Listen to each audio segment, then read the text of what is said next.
تو پہلی چیز تو کیا ہوگی کہ دو چیزیں ایسی ہونی چاہیے کہ جن کے درمیان اتفاق کی وجہ سے اکٹھے نہ ہو رہے ہوں، کہ اتفاقاً جو ہے یہ دو چیزیں اکٹھی ہو رہی ہیں کہ جس ٹائم پہ زید بول رہا تھا اسی ٹائم پہ گدا بھی بول رہا تھا، یا ہم نے جمعرات کو درس پڑھا تو اتفاقاً کیا ہے شادی بھی ہوگی. تو اتفاق نہیں ہونا چاہیے دو چیزوں کے درمیان. جملہ شرطیہ اتفاقی چیزوں کو بیان نہ کرتا ہو بلکہ وہ لزوم کو کیا بیان کرتا ہو، یہ پہلا نقطہ ہوگا. اس کو کیا ثابت کرنا پڑے گا، ٹھیک ہے، اور اس کو مصنف بعد میں ثابت بھی کریں گے. اور جو دوسرا نقطہ ہے کہ یہ لزوم تو چلیں ثابت ہو گیا، لزوم میں دوسرا نقطہ آپ کا یہ ثابت کرنا پڑے گا کہ جو پہلے والا ہے وہ دوسرے کے لیے کیا بن رہا ہو، سبب بن رہا ہو. ٹھیک ہے، اس کو کیا کہتے ہیں، اس کو تعلیق کہتے ہیں، لیکن تعلیق کا یہ تشریح ہوتی ہے کہ ہم تعلیق کو جو ہے وہ علی نحو ترتب لیتے ہیں. یہ ایک اصطلاح ہے. ترتب کا کیا مطلب ہوتا ہے؟ ترتب کا یہ مطلب ہوتا ہے کہ جو تالی ہے وہ بعد میں آئے گا اور جو مقدم ہے وہ کیا آ جائے گا، پہلے آئے گا. شرط پہلے آئے گی اور جزا کیا ہے، بعد میں آئے گی. اس کو ہم کیا کہتے ہیں، یہ ترتب کہتے ہیں. تو پہلے مرحلہ پہ لزوم ہو اور دوسرے مرحلہ پہ یہ ترتب والی کہانی بھی کیا ثابت کرنی پڑے گی. ٹھیک ہے، تو اگر ترتب نہ ہو، فرض کریں کہ مقدم کے اوپر جو ہے وہ تالی موقوف نہ ہو بلکہ الٹ کام ہو، ٹھیک ہے، جو بعد میں آ رہا ہے اس کے اوپر کیا پہلا ایسا موقوف ہو، تو پھر بھی مفہوم ثابت نہیں ہو سکے گا. جیسے اس کی مثال ایک مشہور دی جاتی ہے کہ آپ یہ کہتے ہیں کہ اگر جو عدد ہے وہ 4 ہوگا تو 2 پہ تقسیم ہوگا. ٹھیک ہے، یہاں پہ مقدم کیا بنایا، شرط کیا بنایا کہ اگر عدد 4 ہوگا تو 2 پہ تقسیم ہونے کو آپ نے کیا بنائی، جزا بنائی. وہ کہتے ہیں یہاں پہ ترتب نہیں ہے. ترتب کیا مطلب، یعنی یہاں پہ جو شرط آپ نے رکھی اس کے اوپر یہ مترتب نہیں ہوتا کہ 2 پہ تقسیم ہو. یعنی اگر 4 والا عدد ہوگا تبھی وہ تقسیم ہو سکے گا 2 پہ، اگر 4 والا نہیں ہوگا تو کیا 2 پہ تقسیم نہیں ہو سکے گا. کہتے ہیں یہ بات نہیں ہے، 6 والا عدد ہو، 8 والا ہو، 10 والا ہو تو 2 پہ تقسیم تو ہو جائے گا. تو اس کا مطلب ہے یہاں پہ ترتب الٹ ہے، ترتب نہیں ہے یہاں پہ، الٹ بات ہے. آپ یوں اگر جملہ کہیں نا کہ اگر عدد جو ہے وہ 2 پہ تقسیم ہوگا، ٹھیک ہے، تو وہ 4 ہوگا. ٹھیک ہے، آپ کے ہاں یہ 2 پہ تقسیم ہو رہا ہے تو وہ کیا 4 ہوگا، 8 ہوگا، یوں آپ کہہ سکتے ہیں. بلکہ وہاں پر بھی آپ 4 کو مقید نہیں کر سکتے، 4 کے علاوہ کچھ بھی ہو سکتا ہے. ٹھیک ہے جی. تو یہاں پہ کہتے ہیں کہ ترتب نہیں پایا جاتا کہ عدد کا 2 کے اوپر تقسیم ہونے کا آپ یہی لازمہ بنائیں کہ وہ کیا ہو، 4 ہو، یہ اس کا سبب بنے. یہاں پہ ترتب نہیں ہے، تو لہٰذا جو ہے وہ یہاں پہ مفہوم بھی نہیں ہوگا. ٹھیک ہے، اگر کوئی کہے کہ جی عدد 4 نہیں ہے تو وہ منتفی ہو جائے، جزا آپ نے کیا لگائی تھی 2 پہ تقسیم ہونا، تو وہ منتفی ہو جائے، ختم ہو جائے. کہتے نہیں، وہ ختم نہیں ہو سکتی. کیوں؟ اس کی وجہ کیا ہے کہ یہاں پہ ترتب نہیں ہے. ٹھیک ہے، تو مصنف کہتے ہیں کہ لہٰذا پہلے مرحلہ پہ آپ اتفاق کو ختم کریں کہ 2 چیزوں کے درمیان کوئی اتفاقاً جوڑ بن گیا، بلکہ آپ لزوم کو ثابت کریں کہ دونوں کا آپس میں ربط ہے. اور دوسرے نمبر پہ آپ یہ ثابت کریں کہ یہ جو ربط ہے نا، اس کی جو کیفیت ہے ربط والی، وہ ترتب والی کیفیت ہے کہ پہلے کے آنے سے دوسرا آتا ہے. ایسا نہیں ہے کہ دوسرے کے آنے سے پہلا آتا ہو یا دونوں ایک دوسرے کے آنے سے آتے ہوں. ٹھیک ہے، یہ والی بات نہیں ہونی چاہیے. ٹھیک ہے، فرض کریں کہ دونوں ایک دوسرے سے کیسے آتے ہیں کہ اگر آپ کہتے ہیں کہ جی وہ زید اور خالد جو ہے نا آپس میں باپ بیٹا ہیں، تو آپ یوں کہیں کہ اگر زید جو ہے وہ خالد کا بیٹا ہوگا تو خالد کیا اس کا باپ ہوگا، یوں کر کے جملہ شرطیہ بنا لیں. ٹھیک ہے، تو آپ کہیں اچھا اگر زید جو ہے وہ خالد کا بیٹا نہ ہو تو اس کا باپ نہیں ہوگا. تو یہ یعنی یہ ترتب اس سے نہیں کہتے. اس سے کیا کہتے ہیں کہ 2 چیزیں آپس میں ایک جیسی آ رہی ہیں. پہلے کے اوپر یعنی اس کا باپ بننا اس کے اوپر موقوف نہیں ہے کہ خالد ہی اس کا بیٹا ہو، کوئی اور بھی اس کا بیٹا ہو سکتا ہے تو وہ پھر بھی باپ بن سکتے. تو لہٰذا جو ہے وہ یہ ترتب ثابت کرنا پڑے گا ہمیں کہ جو شرط میں چیز لگی ہوئی ہے، رکھی ہوئی ہے، وہی مقدم ہے، اور اس کے بعد جو چیز آ رہی ہے وہ اس کے لیے کیا بن رہی ہے، تالی بن رہی ہے. اچھا، یہ 2 چیزیں ہو جائیں گی. تیسرے نمبر پہ مصنف کہتے ہیں کہ ہمیں یہ بھی ثابت کرنا پڑے گا کہ یہ جو ہم نے سبب بنایا ہے جس کے اوپر تالی آ رہا ہے، یہ سبب کیا منحصر ہے اسی کے اندر، یعنی تالی کا کوئی اور سبب اس کے علاوہ ہے ہی نہیں. ٹھیک ہے، اس کو کیا کہتے ہیں کہ انحصار کہتے ہیں کہ ترتب بھی ہے اور مقدم جو ہے وہ منحصر ہے اسی کے لیے. یعنی وجوب اکرام کا کوئی اور سبب نہیں ہے ہماری اس مثال میں. ان جاء زید فاکرموا میں سوائے اس کا ایک ہی سبب کے، وہ سبب کیا ہے، مجیء زید ہے. کیونکہ اگر مجیء زید کے علاوہ بھی وجوب اکرام کو کوئی اور سبب ہو تو پھر مفہوم ثابت نہیں ہو سکے گا. لہٰذا جملہ شرطیہ میں آپ کو یہ بات بھی ثابت کرنا پڑے گی کہ یہاں پہ یہ جو شرط ذکر ہو جاتی ہے یہی اس حکم کا کیا ہے منشا ہے, اور یہ جو حکم آپ نوئی لے رہے ہیں نا اس نوئی حکم کا کوئی اور منشا شریعت میں ہے ہی نہیں, بس اس کا یہ ایک ہی منشا ہے. یہ جیسے ختم ہوگا تو حکم بھی کیا ہو جائے گا, ختم ہو جائے گا. تو لہٰذا وہ کہتے ہیں کہ 3 چیزیں جو ہیں وہ آپ کو کیا ہے ثابت کرنی پڑیں گی. پہلے مرحلہ پہ آپ کو لزوم ثابت کرنا ہے, دوسرے مرحلہ پہ آپ کو جو ہے وہ ترتب ثابت کرنا ہے, اور تیسرے مرحلہ پہ انحصار کیا ہے ثابت کرنا ہے. ٹھیک ہے. اچھا, اب وہ جو ثابت کیسے کریں گے؟ ثابت کرنے کے 2 طریقے ہوں گے ان کے پاس. ایک طریقہ جو ہے وہ وضع کا ہے, ٹھیک ہے, کہ عربی زبان میں یہ جملہ وضع ہوا ہے لزوم کے لیے, ترتب کے لیے. اور ایک طریقہ کیا ہے اطلاق کا ہے. ٹھیک ہے. اطلاق کیا مطلب کہ بھئی جب شریعت نے ایک سبب ذکر کیا تو اگر دوسرا ہوتا تو وہ بھی ذکر کرتا, دوسرا جب ذکر نہیں کیا تو اس کا مطلب ہے کہ دوسرا ہے بھی نہیں. ٹھیک ہے. یہ اطلاق کی انشاءاللہ تشریح ہے بعد میں آئے گی. تو مصنف کے مطابق جو ہے وہ جو پہلی 2 چیزیں ہیں وہ ہم وضع سے ثابت کریں گے. ٹھیک ہے. ہم کہیں گے کہ جملہ شرطیہ کی جو حیت ہے وہ واضح اس بات کے لیے ہوئی ہے کہ یہاں پہ لزوم ہوتا ہے, اور لزوم بھی کس کیفیت میں ہوتا ہے, ترتب کی کیفیت میں ہوتا ہے. اور جو تیسرا مورد ہے جو انشاءاللہ کل کے درس میں آئے گا کہ انحصار کو جو ثابت کرنا ہے یہ ہم ثابت کریں گے, وضع سے ثابت نہیں کریں گے, یہ ہم اطلاق سے ثابت کریں گے. اور وہاں پہ ہم دلیل اطلاق جو ہے وہ آپ کو دیں گے کہ اطلاق سے کیسے ثابت ہوتا ہے کہ زید کے احترام کا سبب فقط یہی ہے, اس کے علاوہ کوئی اور سبب وجود ہی نہیں رکھتا. تو یہ 3 چیزیں جب ثابت ہو جائیں گی تو اس کے نتیجے میں کیا ثابت ہو جائے گا, مفہوم ثابت ہو جائے گا. ٹھیک ہے. اب عبارت پہ کچھ آتے ہیں. اچھا جی, المناط فی مفہوم شرط. مفہوم شرط کا معیار کیا رہے گا؟ کہتے ہیں کہ ان دلالت الجملۃ شرطیہ علی المفہوم, کہ جملہ شرطیہ کا دلالت کرنا مفہوم کے اوپر تتوقف علی دلالتہا, اس کی دلالت کے اوپر موقوف ہے. ٹھیک ہے. اس کی دلالت کے اوپر موقوف ہے, یعنی جملہ شرطیہ موقوف ہے. ہاں بلکہ یوں کہیں گے ان دلالت جملہ شرطیہ علی المفہوم تتوقف. تتوقف فاعل کیا بنے گا؟ یہی دلالت بنے گی کہ جملہ شرطیہ کا مفہوم کے اوپر دلالت کرنا یہ خود دلالت موقوف ہے. کس بات کے اوپر موقوف ہے؟ کہ اعلیٰ دلالتہا, کہ جملہ شرطیہ دلالت کرے, یعنی ایک دلالت موقوف ہے دوسری دلالت کے اوپر. ٹھیک ہے. جملہ شرطیہ کا مفہوم کے اوپر دلالت کرنا, مفہوم میں ہم کیا رکھیں گے؟ انتفاع عند الانتفاع, کہ جملہ شرطیہ کا انتفاع عند الانتفاع کے اوپر دلالت کرنا, یہ جو دلالت ہے تتوقف, یعنی تتوقف دلالت, یہ جو دلالت ہے یہ موقوف ہے کہ اعلیٰ دلالتہا, کہ جملہ شرطیہ دلالت کرے کس بات کے اوپر؟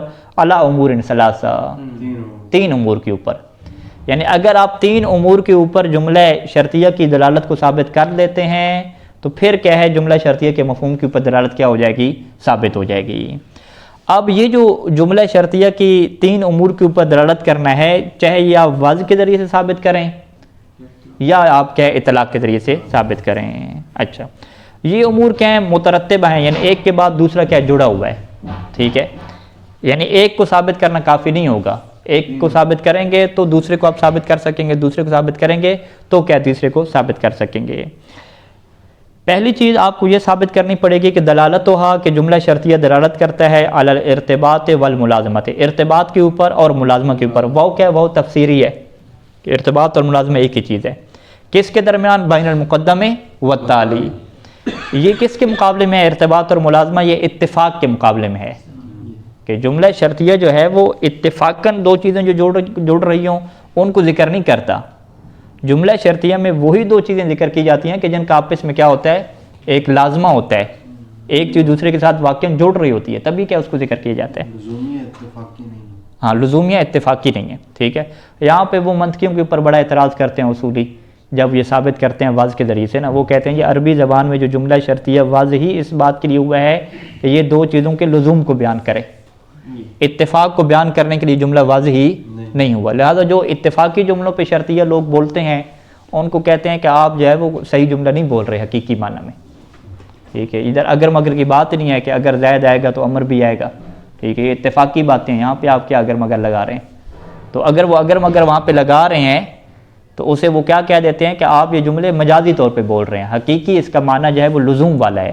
اگر لزوم سے اتفاق کی طرف جا رہے ہیں تو یہ اتفاقی کیا ہے, یہ جملہ شرطیہ کی کوئی قسم نہیں ہے. تو منطقیوں نے کیا کہا کہ جملہ شرطیہ کی دو قسمیں ہیں، یا وہ جملہ شرطیہ لزومی ہوگا یا کیا ہوگا اتفاقی ہوگا. تو وہ کہتے ہیں اتفاقی نام کی کوئی چیز نہیں ہے. مجازاً آپ بول رہے ہیں تو وہ الگ بات ہے، ورنہ حقیقی معنی میں اتفاق کو جملہ شرطیہ سے بیان کیا جائے نہیں، یہ کوئی عقلی بات اور حقیقی بات نہیں ہے. جملہ شرطیہ سے ہمیشہ کس چیز کو بیان کیا جائے گا؟ لزوم کو بیان کیا جائے گا. اچھا، یہ پہلے نمبر پہ آپ ثابت کریں گے کہ بھی اتفاقی نہیں ہے بلکہ کیا ہے جی؟ ارتباط اور لزوم ہے. دوسرے نمبر پہ کیا ثابت کریں گے؟ دلالتها زیادۃ علی الارتباط والملازمہ. ارتباط اور ملازمہ سے ہٹ کے آپ یہ بھی ثابت کریں گے کہ علی ان التالی معلق علی المقدم، کہ یہاں پہ جو تالی ہے وہ مقدم کے اوپر معلق ہے. اچھا، معلق تو پہلے بھی کہہ رہے تھے، تو یہ معلق کی تفسیر کر رہے ہیں واو کے ذریعے سے. معلق کیا مطلب؟ یعنی وہ مترتب علیہ، واو تفسیر لگی یعنی اس کے اوپر کیا ہوتا ہے؟ مترتب ہوتا ہے. ایک اور واو تفسیریہ کہ وتابع لہو، کہ یہ تابع بنتا ہے وہ متبوع بنتا ہے. ٹھیک ہے، یعنی یوں والا سلسلہ ہو کہ اس کے آنے سے یہ آتا ہو، الٹ نہ ہو یا دونوں برابر نہ ہوں. ٹھیک ہے. والمقصود من السبب ہونا، اور یہاں پہ سبب سے کیا مقصود ہے؟ ہوا کل ما یترتب علیہ شیء، کہ سبب سے یہاں پہ ہماری کیا مراد ہے کہ مقدم سبب بنے کہ ہر وہ چیز جس کے اوپر کوئی چیز مرتب ہوتی ہو. ٹھیک ہے، سبب سے مراد آپ وہ علت اور معلول نہ لے لیں. ٹھیک ہے، کہ آپ کہیں کہ یہ اس کی علت بنے، ہم کہتے ہیں علت نہیں ہے، بس یہ حکم اس کے اوپر کیا مترتب ہو، تو یہ کیا ہماری مراد ہے. وہ ان کان شرطن ونحو، اگرچہ وہ چیز جس کے اوپر مرتب ہوئی ہے وہ شرط ہو یا شرط کی طرح کی کوئی چیز ہو. ٹھیک ہے، یعنی ایک سبب کا معنی فلسفے میں ہے، وہ کسے کہتے ہیں؟ سبب سے مراد کیا رہتے ہیں؟ علت رہتے ہیں. اور علت کیا ہے؟ تین چیزوں سے مل کے بنتی ہے. علت میں کیا ہوتا ہے؟ مقتضی بھی ہوتا ہے اور معنی مفقود ہوتا ہے، شرط بھی ہوتی ہے. ٹھیک ہے، تین چیزیں مل کے بنتی ہیں، مقتضی بھی ہو، شرط بھی ہو اور معنی مفقود ہو، تب وہ چیز کی علت بنتی ہے. یعنی ٹھیک ہے، یہ علت کے جز ہیں نا. جز علت کیا ہے؟ مقتضی ہے. شرط کیا ہے؟ جز علت ہے. عدم المانع کیا ہے؟ جز علت ہے. ٹھیک ہے، وہ اس کی مثال کیا دیتے ہیں؟ وہ آگ اور لکڑی کی مثال دیتے ہیں نا، کہ آگ علت جو ہے وہ کب بنے گی جلانے کی؟ ٹھیک ہے، جب جو ہے وہ لکڑی خشک ہو. یعنی آگ تو کیا ہو گیا؟ مقتضی ہو گیا. لکڑی کا خشک ہونا کیا ہے؟ شرط ہو گیا. ٹھیک ہے، اور وہ رطوبت کا نہ ہونا. ٹھیک ہے، کوئی اور چیز معنی بھی نہ ہو. ہاں، وہ شرط بھی بناتے ہیں کہ آگ ہو، آگ کو لکڑی کے قریب کریں اور ادھر سے معنی نہ ہو، یا لکڑی کے اندر کیا رطوبت نہ ہو. ٹھیک ہے، یہ تینوں چیزیں ملیں گی تو پھر کیا جلنے کی علت کیا ہوگی؟ مکمل ہوگی. تب کیا بنے گا؟ سبب بنے گا. تو لہذا آگ کیا سبب نہیں ہے، آگ کیا مقتضی ہے. پوری علت کیسے بنے گی؟ آگ کا قریب ہونا اور رطوبت کا کیا ختم ہونا، اس کو وہ کیا کہتے تھے؟ علت کہتے تھے. مصنف یہاں پہ کہہ رہے ہیں کہ سبب سے ہماری مراد علت نہیں ہے، بلکہ سبب سے وہ مراد ہے کہ جس کے آنے سے دوسری چیز آ جائے، چاہے وہ شرط ہو، چاہے وہ مقتضی ہو، چاہے وہ عدم معنی ہو، تینوں چیزیں مل کے نہ بھی ہوں. ایک ایک کو بھی آپ دیکھ لیں تو اسے بھی آپ کیا کہہ دیں گے؟ سبب کہہ دیں گے. فَيَكُونُ عام، پس یہ عام ہے. کس سے عام ہے؟ من السبب المصطلح فی فن المعقول. فن معقول فن فلسفہ، عقلیات میں. عقلیات میں جو سبب کی اصطلاح ہے اس سے یہ کیا عام ہے. عقلیات میں سبب کسے کہتے ہیں؟ کہ جو تین چیزوں سے مرکب ہو، مقتضی، عدم معنی اور شرط. مقتضی، شرط اور عدم معنی سے. جبکہ ہمارے ہاں کیا ہے؟ تین چیزوں سے جو مرکب ہو اسے بھی ہم سبب کہتے ہیں، تین چیزوں سے مرکب نہ ہو اسے بھی کیا کہتے ہیں؟ سبب کہتے ہیں. لہذا جو یہاں پہ اصول فقہ میں سبب کی اصطلاح ہے اور جو معقول میں سبب کی اصطلاح ہے، دونوں کی طرح نسبت کیا ہے؟ عام خاص مطلق کی ہے. کہ یہ والا جو سبب ہے وہ تینوں جمع ہو جائیں، علت یعنی علت کو بھی شامل ہے اور جو جزء علت ہے اس کو بھی کیا ہے؟ شامل ہے. جبکہ فن معقول میں جو جزء علت ہوتی ہے، اجزاء علت ہوتی ہیں، شرط وغیرہ، مقتضی وغیرہ، اسے وہ سبب نہیں کہتے. اسے وہ کیا کہتے ہیں؟ شرطی کہتے ہیں، اسے وہ مقتضی کہتے ہیں، اسے وہ علت اور سبب کا نام نہیں دیتے. اچھا، تو لہٰذا جو ہے وہ ہمیں کیا ثابت کرنا پڑے گا دوسرے نمبر پہ؟ کہ یہ جو مقدم ہے یہ سبب بن رہا ہے. کس کے لیے جی؟ تالی کے لیے. ٹھیک ہے، اس کے کتنے الفاظ ہو گئے ہمارے پاس؟ 4-5 قسم کے الفاظ ہو گئے کہ مقدم جو ہے وہ تالی کے لیے سبب بن رہا ہے، تالی مقدم کے اوپر مترتب ہو رہا ہے. دوسرا لفظ. تیسرا لفظ کہ تالی جو ہے وہ مقدم کے تابع ہو رہا ہے. ٹھیک ہے، یا اس طریقے سے اور آپ الفاظ بنا لیں کہ تالی کا انشاء ہو رہا ہے مقدم کی وجہ سے، مقدم اس کے لیے منشا بن رہا ہے. ٹھیک ہے، مختلف الفاظ ہیں، سب کا معنی ایک ہے. اچھا جی، تو اس کے مقابلے میں کون سی مثالیں آ جائیں گی؟ وہ آپ پھر مثالیں ذکر کر لیں گے کہ وہ عدد والی مثال آپ ذکر کر لیں گے کہ جس میں جو ہے وہ مقدم سبب نہیں بنتا کیا ہے تعلیق کے لیے، یا دونوں ایک دوسرے کے لیے کیا ہے سبب جب مل کے بن رہے ہوتے ہیں ایک ہی عرض میں، کوئی ایک دوسرے کے لیے کیا نہیں بن رہا ہوتا. جو باپ اور بیٹے جسے ہم کیا کہتے ہیں متضاعفین کی کیا ہے مثال ہو گئی. یہ اس کے کیا شرح میں یہ چیز آ جائے گی.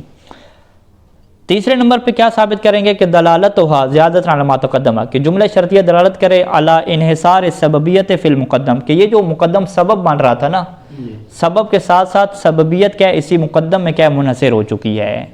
بمعنی انہ لا سبب بدیل لہ یترتب علیہ التالی، یعنی اس معنی میں کہ لا سبب، کوئی ایسا سبب نہیں ہے کہ جو اس کا بدیل بنتا ہو، کہ یترتب علیہ التالی، کہ جس کے اوپر تالی کیا ہوتی ہو مترتب ہو جاتی ہو، انحصار سبب. ٹھیک ہے، تین چیزیں شارٹ کٹ میں کیا کہیں گے، اللزوم و سبب و انحصار السبب، یہ تین چیزیں کیا ہم کو شامل ہوں گی.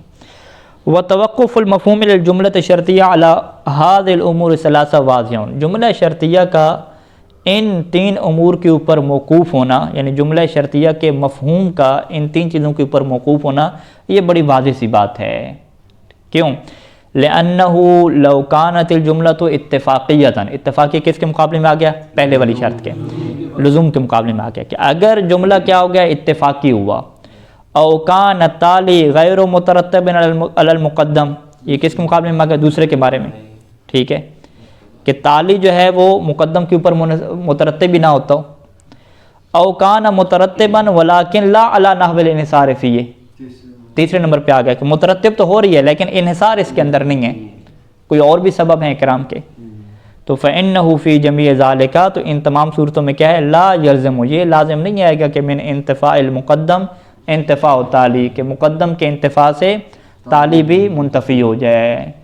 مقدم کے انتفاع سے مثلا زید اگر ناطق نہیں ہے تو یہ لازم نہیں ہے کہ زید بھی کیا ہو وہاں پہ ناحق نہ ہو. ٹھیک ہے، جمعرات کو درس نہیں پڑھتے تو یہ لازم نہیں ہے کہ شادی بھی نہ ہو.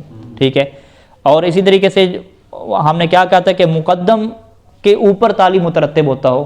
ٹھیک ہے، اگر الٹ ہو جائے، یعنی اگر عدد 4 کا نہ ہو تو اس کا یہ لازم نہیں ہے کہ اب وہ کیا 2 پہ تقسیم ہی نہیں ہو سکے گا.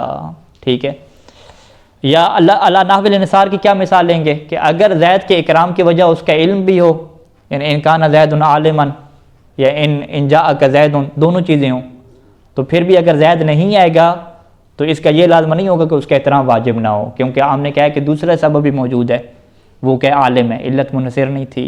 ٹھیک ہے، تو یہ ساری مثالیں آپ ذکر کریں گے تو تب یہ آپ کی کیا بنے گی، شرح مکمل بنے گی. یہ کیا ہو گیا، پہلا مرحلہ ہو گیا کہ بھئی یہ تینوں چیزیں کیا ہیں، ہم نے آرڈر دے دیں کہ یہ آپ کیا ہے لے آئیں، تو اگر یہ لے آئیں گے تو مفہوم کیا ہے بن جائے گا. اب دوسرے نمبر پہ کیا ہے، اس آرڈر کو کیا پورا کرنا ہے، ان تینوں کو کیا ثابت بھی کرنا ہے. وَإِنَّمَا الَّذِي يَنبَغِي إِثْبَاتُهُ هُنَا، وہ چیز کہ جس کو یہاں پہ ثابت کرنا چاہیے وہ یہ ہے کہ هُوَ أَنَّ الْجُمْلَةَ ظَاهِرَةٌ فِي هَذِهِ الْأُمُورِ الثَّلَاثَةِ، کہ جملہ شرطیہ جو ہے وہ ان تین امور میں ظہور رکھتا ہے. وضعاً ظہور رکھتا ہے یا کیا رکھتا ہے، اطلاق میں ظہور رکھتا ہے. لِتَكُونَ حُجَّةً فِي الْمَفْهُومِ، جب ظہور رکھتا ہے تو تاکہ وہ کیا ہو جائے، مفہوم کے اندر حجت ہو جائے، کیونکہ ظہور کیا ہوتا ہے، حجت ہوتا ہے. تو یہ ظہور ثابت کرے گا کس کو، مفہوم کو. والحق، حق کیا ہے کہ ظہور الجملۃ شرطیہ فی هذه الامور، حق یہ ہے کہ ان تینوں امور میں جملہ شرطیہ کا ظہور موجود ہے. وضعاً فی بعضها، بعض امور میں بطور وضع کے ہے اور بعض میں کیا ہے، اطلاق کے طور پہ ہے. اما دلالتها علی الارتباط، یہ جو پہلا مرحلہ تھا کہ جملہ شرطیہ کی دلالت کس کے اوپر ہے، ارتباط کے اوپر ہے، اور وجود العلقۃ اللزومیہ، علقہ لزومیہ علقہ اتفاقی کے مقابلے میں علقہ تعلق، کہ طرفین کے درمیان کیا موجود ہے جی، علقہ لزومیہ موجود ہے، نہ کہ علقہ اتفاقیہ موجود ہے.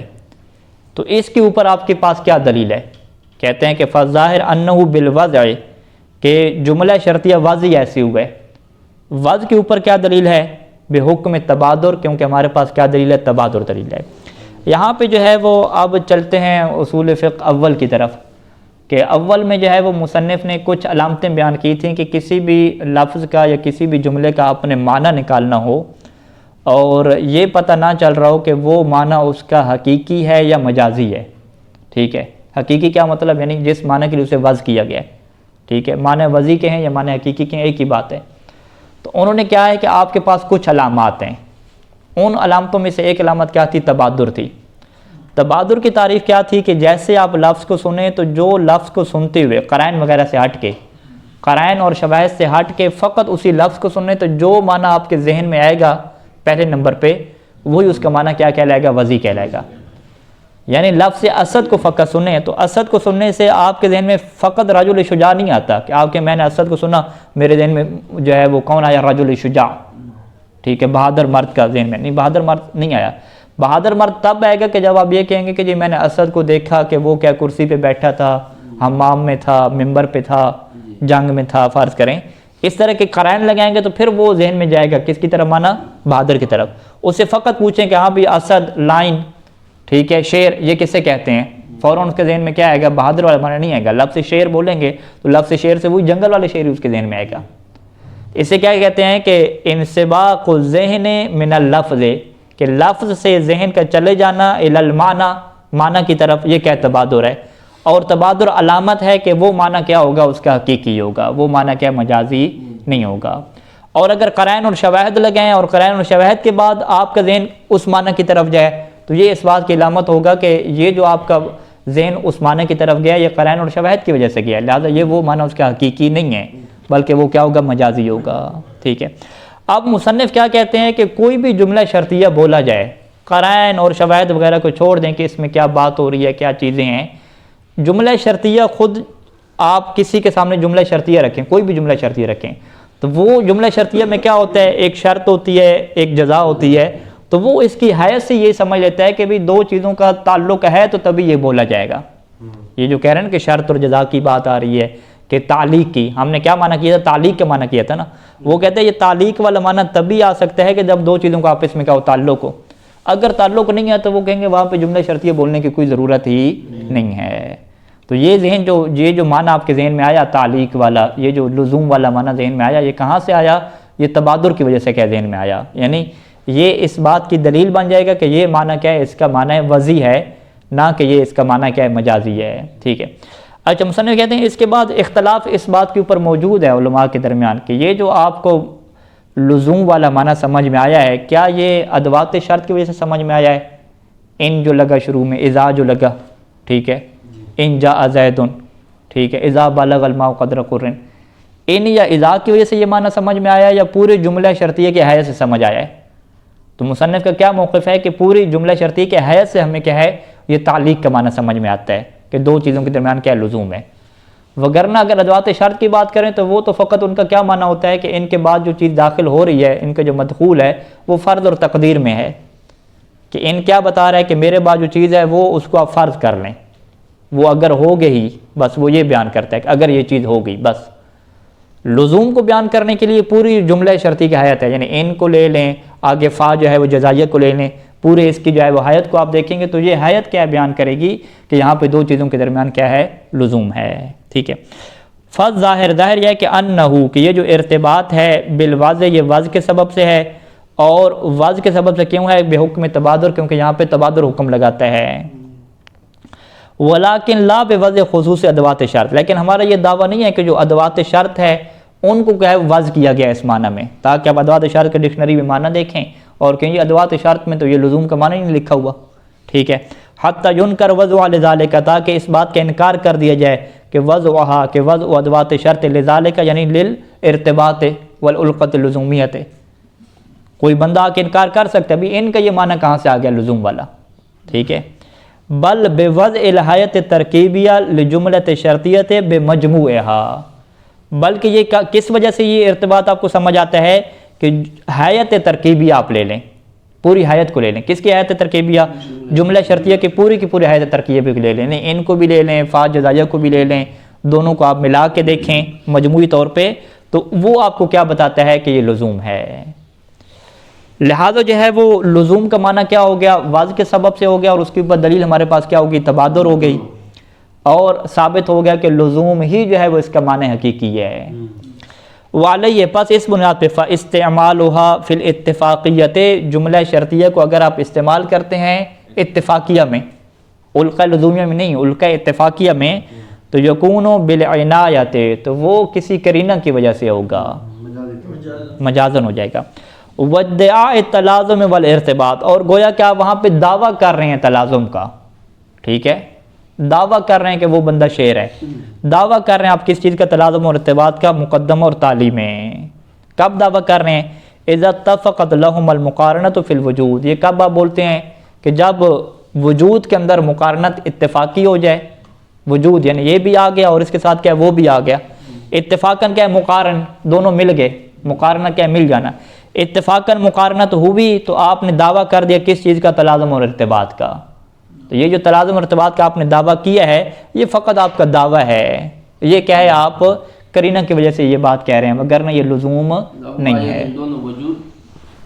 ہاں، اتفقت لہما یعنی مقدم اور تالی، یعنی اذا اتفقت المقارنت، مقارنت اتفاقی ہو جائے لہما ان دونوں کے لیے، کہاں پہ؟ وجود میں، یعنی وہاں پہ پہلے نمبر پہ زید کا ناطق ہونا یا زید بول رہا تھا تو ادھر ہی اتفاق کیا ہوا کہ گدھے نے بھی کیا بولنا شروع کر دیا، تو آپ نے یہ تلازم کا دعویٰ کر دیا بھئی یہ جب بولتا ہے نا تو گدھا بھی بولتا ہے، یا یہ جب بولتا ہے تو بجلی چلی جاتی ہے، اتفاق یہ ہوا، ٹھیک ہے۔ تو یہ جو آپ نے کہا کہ اگر یہ بولے گا تو بجلی چلی جائے گی، اگر یہ بولے گا تو جی پنکھا خراب ہو جائے گا، یہ جو اس طرح کے اتفاقات ہوتے ہیں، یہاں پہ جو بندہ جملہ شرطیہ استعمال کرتا ہے تو وہ ادعاءً استعمال کرتا ہے، اس کا دعویٰ ہوتا ہے کہ تلازم ہے، وگرنہ اگر اس سے بھی پوچھیں تو وہ بھی کہتے ہیں نہیں میری لزوم مراد نہیں ہے، میں بھی مزاح میں ایسا کہہ رہا ہوں، مجازاً ایسا کہہ رہا ہوں، یہ ویسے ایک تلازم کا دعویٰ کر رہا ہوں، ٹھیک ہے۔ تو بس یہاں سے کیا ثابت ہوتا ہے کہ علم منطق میں جو اس کی تقسیم ہے جملہ شرطیہ کی اتفاقیہ کی طرف، یہ تقسیم کیا درست نہیں ہے، وگرنہ جملہ شرطیہ کے ایک ہی معنی حقیقی ہے، وہ کیا ہے؟ القا لزومیہ، جب تلازم ہو۔ اچھا، اس کے اوپر دلیل کیا ہے؟ واضح اور تبادر ہوگی۔ اما دلالتها علی ان تالی مترتب علی المقدم، یہ دلالت جملہ شرطیہ کی جو تالی ہے وہ مقدم کے اوپر کیا ہوتا ہے؟ مترتب ہوتا ہے۔ بأی نحو من انواع ترتب، ترتب کی آپ کوئی بھی قسم کہہ لیں، علت والی کہیں، مقتضی والی کہیں، شرط والی کہیں، ٹھیک ہے، یعنی سبب کی کوئی بھی آپ قسم بنا لیں۔ فَهُوَ بِالْوَضْعِ أَيْضًا، تو یہ دلالت بھی کیا ہے؟ وضع کے سبب سے ہے، ٹھیک ہے، یہاں پر بھی کیا ہے؟ وضع کا دعویٰ ہے، یعنی تبادر کا دعویٰ ہے، کہ کوئی بھی اگر جملہ شرطیہ بولتا ہے تو ذہن میں کیا آتا ہے کہ یہ جو اس نے شرط لگائی ہے اسی کے اوپر کیا ہے؟ بعد والی چیز کیا موقوف ہے، یہ چیز آپ کے ذہن میں آ رہی ہے، تو جب یہ چیز ذہن میں آ رہی ہے تو جملہ شرطیہ کس کے لیے واضح ہو گیا؟ کہ تالی جو ہے وہ مقدم کے اوپر، اسی وجہ سے تو تالی مقدم کہتے ہیں نا، تالی بعد میں آنے والا، مقدم کیا پہلے آنے والا۔ اچھا، یہاں پہ مصنف کہتے ہیں کہ یہاں پہ دو وضع نہیں ہیں، کہ آپ یہ کہیں کہ یہ پہلے نمبر پہ جو وضع ہے ہم نے دعویٰ کیا وہ لزوم والی، پھر ہم نے دعویٰ کیا کہ جو پہلا ہے یہ سبب بن رہا ہے دوسرے کے لیے، یہ اس طرح کے دو وضع نہیں ہیں، بلکہ یہ وہی لزوم ہی ہے جو پہلے مرحلے پہ کہا تھا، لیکن وہ لزوم کا ایک خاص طرح کا ہے۔ کون سے والا لزوم ہے؟ کہ جس لزوم میں پہلے والا لازمہ بنتا ہے دوسرے کے لیے، یہ والا لزوم ہے۔ اگر لزوم کوئی الگ سے تو چیز نہیں ہے نا، لزوم دو چیزیں، لازم ملزوم ہے، اس میں آپ کو بتانا پڑتا ہے نا لازم ملزوم کا مطلب کیا ہے۔ آپ کہتے ہیں لازم ملزوم کا مطلب یہ ہے کہ پہلے کے آنے سے دوسرا آ جاتا ہے، ٹھیک ہے، یہ جو پہلے کے آنے سے دوسرا آ جاتا ہے یہی لزوم کی ایک قسم ہے نا۔ اب بعض کا لزوم کیا ہوتا ہے؟ دوسرے کے آنے سے پہلا آ جاتا ہے، یا دونوں ایک دوسرے کے لازم ملزوم ہوتے ہیں، تو یہ لزوم کی تین قسمیں ہوگی نا۔ لزوم کی پہلی قسم کیا ہے؟ کہ مقدم کے آنے سے تالی آئے گا، دوسری قسم کیا ہے؟ کہ تالی کے آنے سے مقدم آئے گا، تیسری کیا ہے؟ کہ دونوں آپس میں برابر ہیں، متضادفین جسے کہتے ہیں، ٹھیک ہے۔ تو ہم یہ دعویٰ کر رہے ہیں کہ جملہ شرطیہ کی جو واضح ہے نا، یہ کون سے والا لزوم ہے؟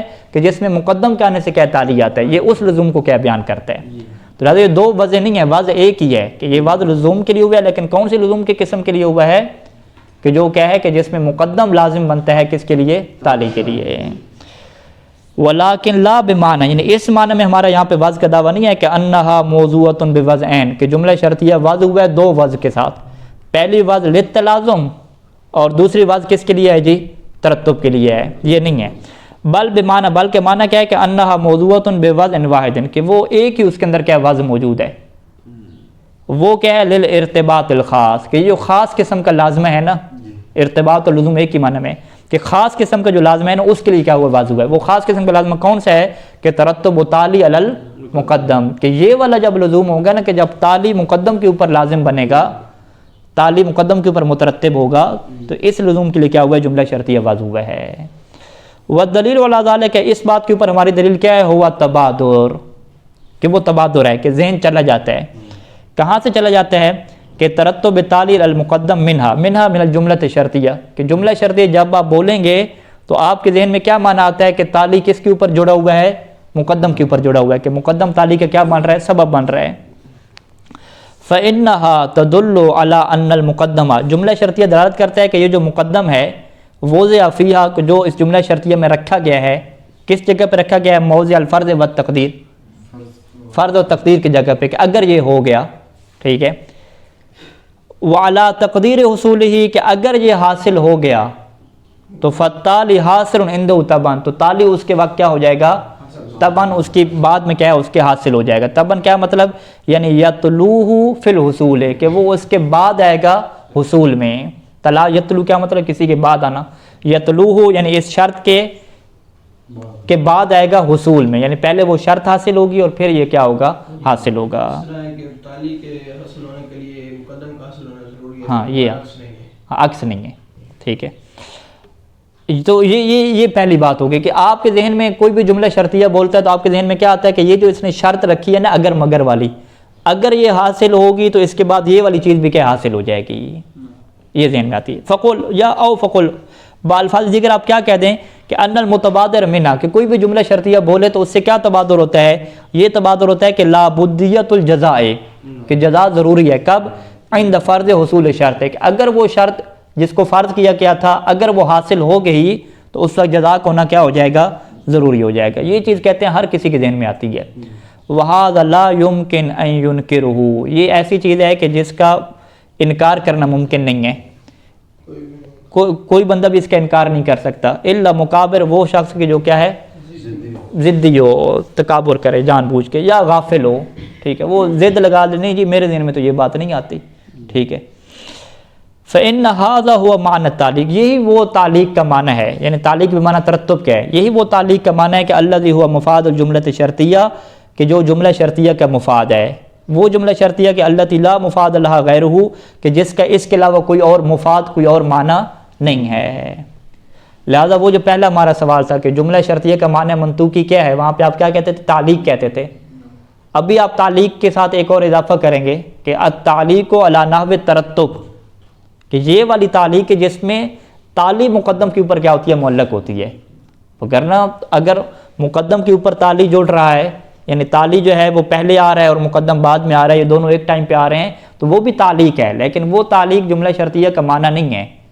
جملہ شرطیہ کا جو معنی منطوقی ہے وہ والی تعلیق ہے کہ جس میں تالی جو ہے وہ مقدم کے ساتھ جڑے، یعنی التعلیق علی نحو الترتب التالی علی المقدم، یہ والی جو تعلیق ہے وہ جملہ شرطیہ کا معنی منطوقی ہے۔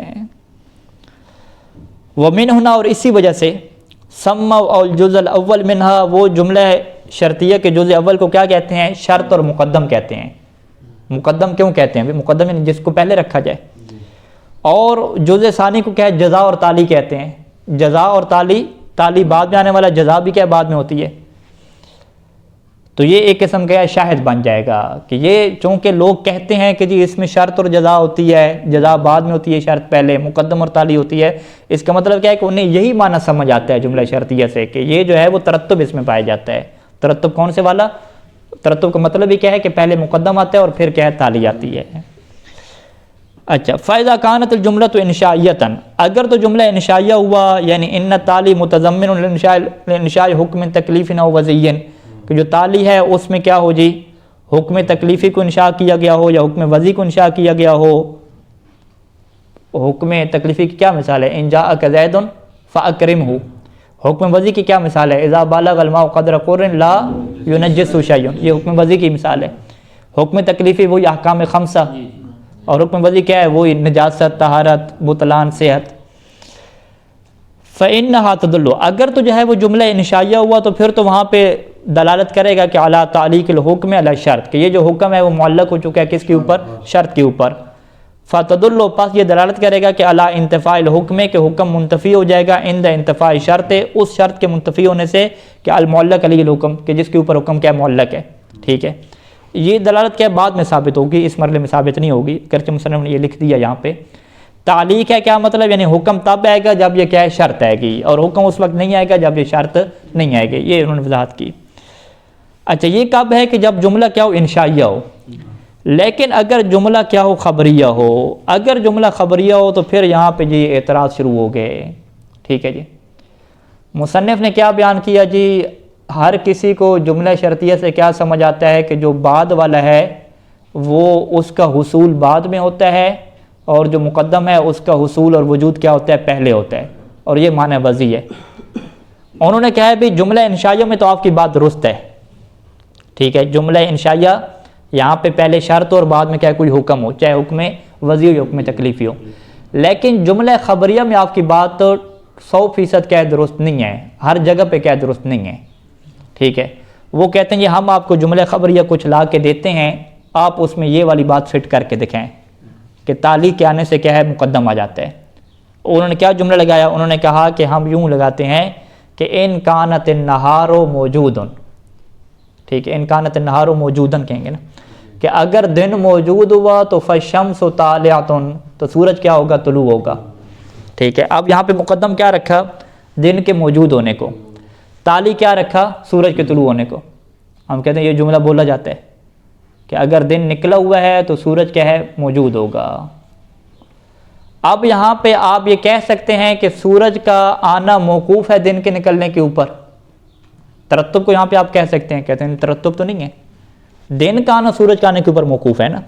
ٹھیک ہے، تو یہ جس بندے نے کہا کہ اگر دن موجود ہوگا تو سورج نکلا ہوگا، یہ جملہ شرطیہ بولا جاتا ہے عام طور پہ، کوئی کسی نے اس کو غلط نہیں کہا، جبکہ یہاں پہ کوئی ترتب والا معنی تو نہیں ہوتا. تو لہٰذا یہاں پہ آپ کیا کہیں گے، یہاں پہ آپ تو دعویٰ کر چکے ہیں کہ جملہ شرطیہ سے کیا ثابت ہوتا ہے، ترتب ثابت ہوتا ہے، جبکہ جملہ خبریہ ہم بول رہے ہیں شرطیہ والا، اس سے کوئی ترتب ثابت نہیں ہو رہا. ٹھیک ہے، تو یہ مصنف کی اوپر اشکال ہے اور اس کا مصنف جواب دیں گے انشاءاللہ. اس کو پھر ہم کیا کل حل کرتے ہیں. صلی اللہ علیہ محمد و آلہ اجمعین.